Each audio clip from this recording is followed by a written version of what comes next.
Even today, people are still arguing about the legacy of Alexander Sergeyevich Yakovlev. Some praise him as an engineering genius, while others say that he was more of a ruthless ladder climber. Despite all that, one thing remains clear. There aren't that many aircraft engineers that started their career with plywood biplanes and retired with a legacy of jet fighters and jet airliners. Not many, indeed.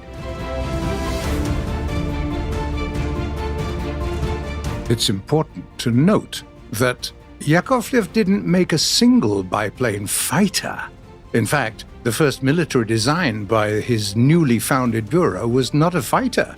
Instead, it was a speedy, twin-engine reconnaissance aircraft that the Red Army really needed at the time. The military were so impressed with the performance of the prototype that they promptly ordered the bureau to develop several new aircraft based on the same design.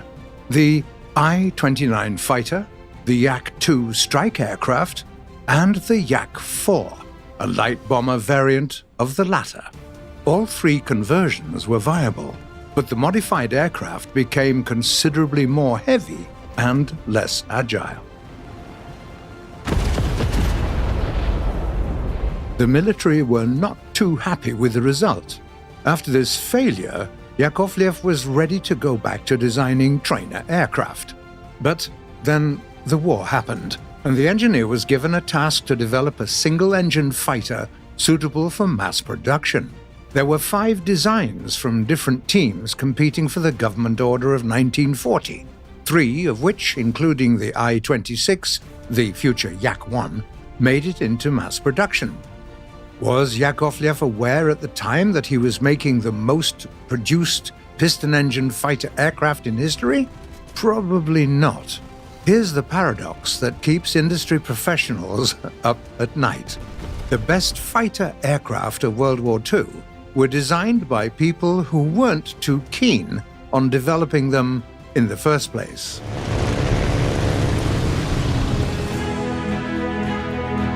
But wait, isn't the Messerschmitt Bf 109 the most produced fighter aircraft in history? Well, it depends. The family of Bf 109 aircraft is really big, but it's because all of its different members retained that original designation of Bf 109. It's not the case with the numerous aircraft developed from the I-26. Many of them received new names, as simple as that.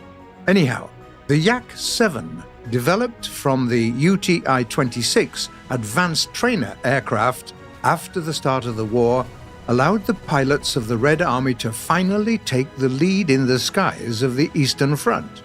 Soon, the design rapidly underwent a series of improvements, allowing Soviet engineers to create a whole family of Yak-9 aircraft.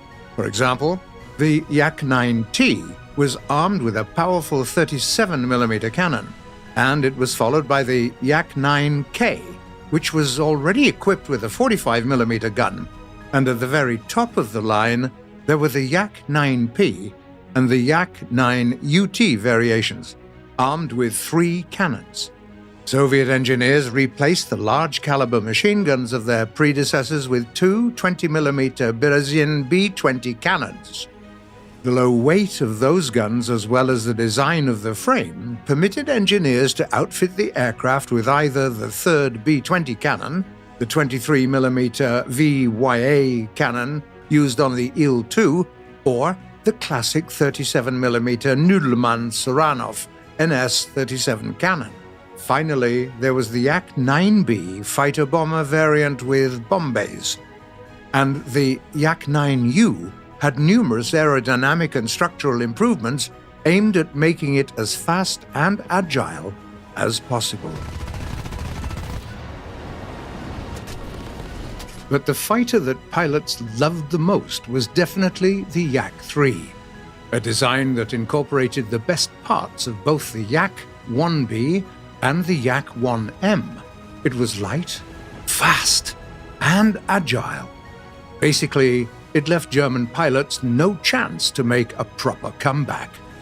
The 3P variant of this fighter received 3 B-20 cannons, and the experimental Yak-3T was equipped with a massive 37mm gun.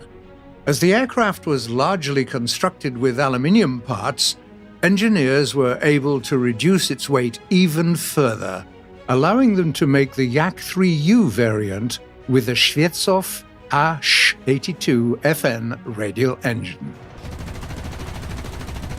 After the war, Yakovlev, who served under Joseph Stalin as Vice Minister of Aviation Industry during wartime years, focused solely on engineering. The world was already about to enter the jet age.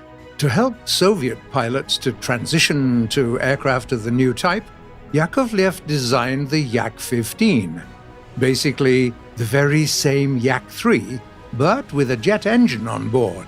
Then the USSR received the Yak-17, featuring laminar flow wings, and the Yak-23, with an all-metal construction, but the latter was ultimately discarded in favor of the MiG-9.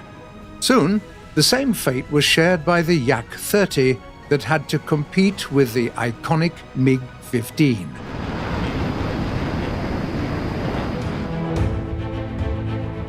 According to Yakovlev's colleagues, he wasn't particularly enthusiastic about designing simple jet fighter designs. He was passionate about bigger challenges, like making a supersonic tactical reconnaissance aircraft capable of intercepting targets that were completely out of reach for more conventional designs. The Yak-25 became the first in the series of excellent multi-role aircraft, including the Yak-28, which is available in War Thunder. This particular plane turned out to be so effective that it remained in service until the mid-1990s, outliving both the country that produced it and the engineer that designed it. But let's not dwell on that and go back to the past for a moment, as the team at the Bureau had no intention of stopping after the Yak-28. On the contrary, they were busy working on experimental, cutting-edge designs. For instance, it was the Yakovlev Bureau that was responsible for developing a Soviet fighter aircraft with VTOL capabilities. There was a sentiment shared by many in the West that it was just Yakovlev's attempt to compete with Sir Sidney Cam, his longtime friend, colleague, and rival. Skeptics claimed that the only way the Soviet aircraft industry could ever make something like the Harrier was by straining itself to the point of breaking, and it'd still be an undertaking that would take them at least 10 or even 15 years to complete. And you know what? The Yak-38 took to the skies only 4 years after the Harrier's maiden flight.